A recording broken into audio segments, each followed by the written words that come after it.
Africa Eye goes undercover to expose the trade in disabled children between Tanzania and Kenya. Children who are forced to beg on the streets.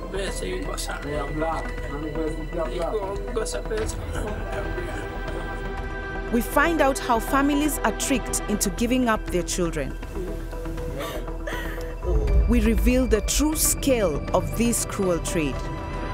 Oh my goodness. 2, 3, 4. So far we've counted more than 10 that have come out of this building. And the horror of what's inside the traffickers' den. Oh my God. My name is Njeri Mwangi. I'm a reporter from Nairobi. For more than a year, I've been investigating the trafficking of disabled children. Umesema unaitwa nani? Joan. Nyumbani ni wapi? The vast majority say the same thing. Tanzania. They've been brought over from Tanzania to beg. The story of one affected me more than any other. His name is Farah. He has been enslaved by traffickers for nearly half of his life. Nolikuja Kenya aje? Again, Dad. Haujawahi ongea na mama yako tangu? Anda na mama. Namba ya mama wangu wakufuta wote. Nini ama nani una miss nyumbani zaidi? Maalumu. Mama. Tukapata namba yake, nikampigia simu. Unaweza mwambia nini? Namwambia nirudi home. Nyumbani. One evening, we follow Farah back to a shack in Kariobangi, a poor neighborhood of the city. I recruit an investigator to go undercover, and she manages to get a job as a cleaner in the shack where Farah is held. Armed with a secret camera, she turns up for her first day of work. Inside is a man called Zengo, who appears to be in charge. Also disabled, he can only walk using crutches. Each evening, Farah is wheeled back to the shack by a minder. Everyone gets a cut of the money he's collected from begging. All except Farah. On average, he brings in 2,000 Kenya shillings, or $18 US each day.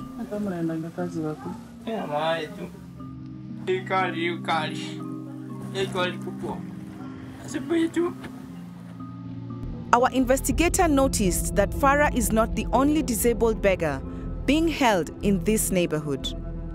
Early one morning, our team stakes out the area. 2, 3, 4. All on wheelchairs. Oh my goodness, this is another one. Those are 7 wheelchairs. I'm afraid I've lost count. There came so many of them. I don't know how many I've counted now. How did all these children end up in this situation? Our investigator asked Farah. Na mzazi wako akakubali kukupeana? Yeah. Alidanganywa atakuwa akipewa pesa. Na anapeangwa.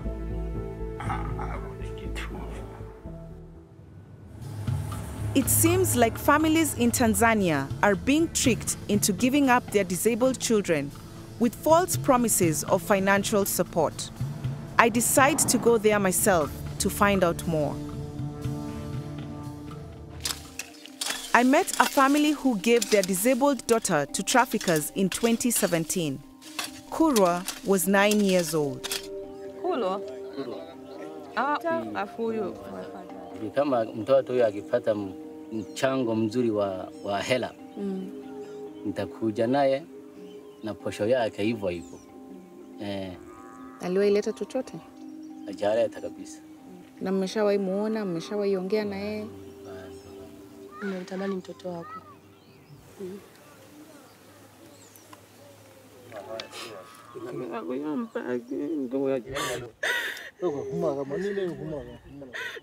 Kurwa isn't the only disabled child to be taken from this village.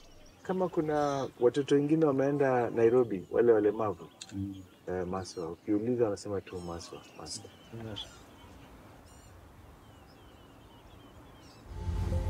Back in Nairobi, we receive more disturbing news from our investigator.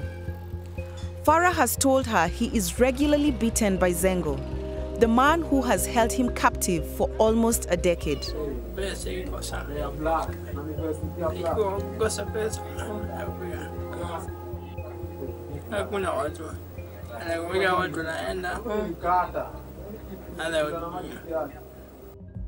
Knowing that Farah is in immediate danger, we alert the Nairobi police. They begin their own investigation before organizing a major clampdown on the Kariobangi traffickers. The officers search buildings where they suspect children are being held captive.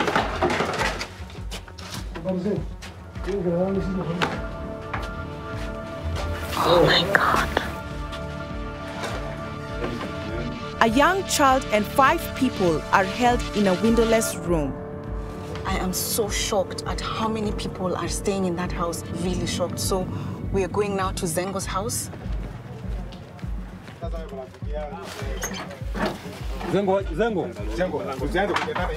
Zengo is completely refusing to come out. He denies he doesn't know anything as well. And the police are trying to force him out of the house.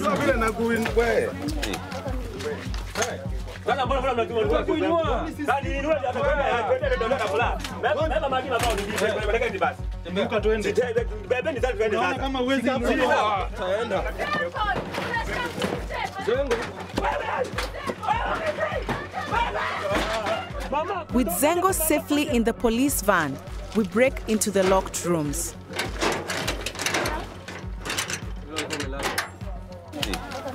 Inside, we find Farah.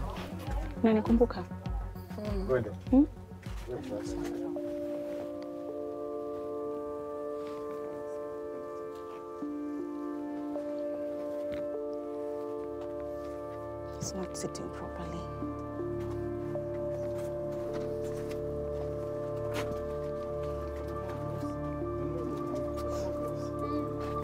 Hivyo sawa.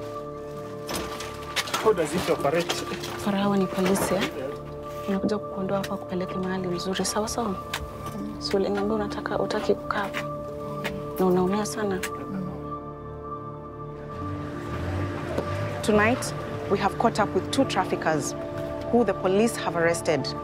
We've also managed to get Farah out of trouble, and hopefully he'll be taken to a facility that will take good care of him. I've tried to assure him that he's going to be well, that he will never have to go to the streets again.